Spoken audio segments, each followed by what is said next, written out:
இப்போ நேற்று இரவு கோயம்புத்தூர்ல நடந்த சம்பவம் அப்படிங்கிறது பார்த்த உடனே அதிர்ச்சியா இருக்கு. என்னடா இது, நம்ம தமிழ்நாட்டிலேயா இருக்கோம், இந்த மாதிரி எல்லாம் ஒரு சம்பவம். இது சினிமாவெல்லாம் தாண்டி ஒரு பெண் ஒரு காருக்குள்ள இருக்கிற பெண்ணை, அதாவது இந்த செய்தியை சொல்லும்போது அவர்கள் சொல்ற விதம் வேறு மாதிரி இருக்கலாம். ஆனா ஒரு நார்மலா சாதாரணமா யோசிங்க.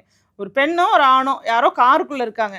கார்ல உள்ள ஒருத்தரை அடிச்சு போட்டுட்டு ஒரு பெண்ணை தூக்கிட்டு போயிட்டு அவங்க பாலியல் வன்கொடுமை செய்யறாங்க, கூட்டு பலாத்காரம் செஞ்சிருக்காங்க. இதுக்கு எவ்வளவு துணிச்சல் வேணும்? இந்த துணிச்சல் யார் கொடுத்தா அப்படின்னா, கண்டிப்பாக நம்ம சொல்லணும்னா இந்த ஆட்சி முறை சரியில்லாததுனால ஏற்பட்ட ஒரு துணிச்சல் தான். எனக்கு தெரிந்த அளவுக்கு சொல்றேன், இந்நேரம் குற்றவாளி யாருன்னு அவங்களுக்கு தெரிஞ்சிருக்கணும். நமக்கே தெரியும், விமான நிலையத்தை சுற்றி கேமராக்கள் பொருத்தப்பட்டிருக்கும்.